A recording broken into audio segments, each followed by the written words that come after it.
Olá, tudo bom? Eu me chamo Bruna Laisa, sou aluna da Iniciação Científica pela Universidade Estadual da Paraíba, no PIBIC-AF 2024-2025, com financiamento do CNPq, Conselho Nacional de Desenvolvimento Científico e Tecnológico. A minha pesquisa tem como título Mulheres em Luta pelo Direito à Cidade, Território do Rosa Mística, e foi orientada pela professora doutora Maria Jaqueline Feitosa Carvalho. O meu estudo ele tem como foco o território popular do Rosa Mística, que está localizado em Campina Grande, na Paraíba, e busca compreender como se dá o processo de vida e de resistência das mulheres que residem nessa comunidade. A partir desse recorte, nos interessa analisar como o direito à cidade ele é vivido no cotidiano por essas mulheres e também como ele é negado, transformado e reivindicado. Partindo do entendimento de que o direito à cidade ele não é igualmente garantido para todos e que as mulheres, especialmente as periféricas urbanas, elas sofrem com exclusão social e sobrecarga tanto no trabalho doméstico, de cuidados, quanto de atividades propriamente comunitárias. Tendo como objetivo principal da pesquisa foi compreender como essas mulheres elas vivenciam e reivindicam o direito à cidade, levando em conta suas trajetórias de vida, seus papéis sociais e as suas práticas de resistência. Entre os objetivos específicos, destacamos analisar como gênero, território e classe social elas se intercruzam nessa produção de desigualdade urbana, mas também na construção de formas de solidariedade e registrar essas memórias dessas mulheres como parte de uma história coletiva que muitas vezes é invisibilizada. Do ponto de vista metodológico, vale destacar que teve um caráter qualitativo, inspirada em uma perspectiva crítica e de gênero. Essa pesquisa ela foi desenvolvida a partir de um trabalho de campo na comunidade que envolveu tanto a observação quanto a realização de entrevistas. Ao todo, foram entrevistadas 16 mulheres participantes, aplicando os questionários para traçar esse perfil socioeconômico, educacional e territorial, e selecionamos 10 delas para as entrevistadas com mais profundidade, o que nos permitiram mergulhar nas suas histórias de vida, suas percepções sobre os territórios e suas formas de enfrentar as dificuldades cotidianas. Essa escuta ela foi fundamental, pois a experiência e a memória das mulheres se tornaram fontes para compreender essas dinâmicas sociais que atravessam esses bairros. Diante disso, as entrevistadas elas revelam um conjunto de questões importantes em relação à escolaridade, por exemplo. Observamos que 2 entrevistadas elas não frequentaram as escolas, 5 concluíram o ensino médio e apenas uma chegou no ensino superior, tendo se formado em pedagogia e trabalhando como professora. Esse dado ele mostra como esse processo de educação formal ele foi limitado, especialmente para as gerações mais antigas, devido às necessidades de conciliar estudo com o trabalho doméstico, cuidar dos filhos e das atividades propriamente informais.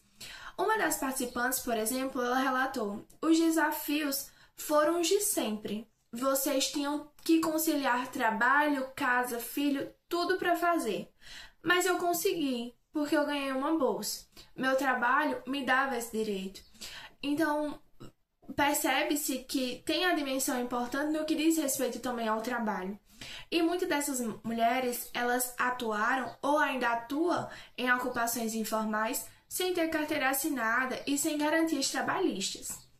Algumas foram diaristas, lavandeiras, manicures ou vendedoras autônomas. Uma delas relatou: eu nunca trabalhei de carteira assinada, sempre trabalhei muito, mas nunca assinei a carteira. E isso foi a entrevistada 7, que tem 79 anos. E esses dados eles mostram como essas contribuições dessas mulheres para a economia e para a própria sobrevivência da família ela é invisibilizada e desvalorizada, sendo marcada pela precarização e pela ausência de proteção social. As falas, elas também evidenciam essa sobrecarga de papéis sociais. Muitas são mães solos, algumas são viúvas e outras acumulam a função de avó, cuidadora, responsável, simultaneamente por filhos e netos. Uma entrevistada, por exemplo, se definiu como palpator da obra, se dizendo mulher, eu faço de tudo, eu sei cozinhar, eu sei lavar, eu fico com idoso, menino. Então, assim, você percebe que essa entrevistada ela só tem 47 anos, foi a quarta entrevistada. E essa autodefinição, ela mostra como o trabalho de cuidado, ele é múltiplo, constante e muitas vezes ele é naturalizado na vida das mulheres dentro da comunidade. Um outro aspecto que emergiu foi o tempo de moradia e o vínculo territorial. Muitas entrevistadas, elas nasceram e cresceram no bairro, reforçando a ligação afetiva social com o lugar. Algumas passaram temporadas fora, mas retornaram, reafirmando o sentido de pertencimento. Uma delas contou: eu nasci e me criei por aqui, mas moro aqui há 40 anos. Outra, mais idosa, relatou que era o bairro, em seus primeiros anos, descrevendo a ausência de infraestrutura e luta coletiva para organizar esse espaço. Esse tipo de fala mostra que o território não é apenas um espaço físico, mas também um lugar de memória, identidade e também de resistência. Entretanto, os relatos também trouxeram à tona experiências de preconceito e estigmação. Uma das entrevistadas, ela nos contou que os seus filhos sofreram discriminação na universidade apenas por morar na comunidade, sendo associada à ideia de violência e criminalidade. Essa associação negativa, ela reforça as barreiras sociais e dificulta o percurso da mobilidade. E também foi um recorrente esse relato de motoristas de aplicativo de se recusarem a entrar na área por ser considerada zona vermelha. Esse episódio mostra como esses territórios eles se tornam um fator de exclusão e ele é atravessado as oportunidades de trabalho, estudo e de mobilidade. Um outro eixo também importantíssimo foi a questão de saúde.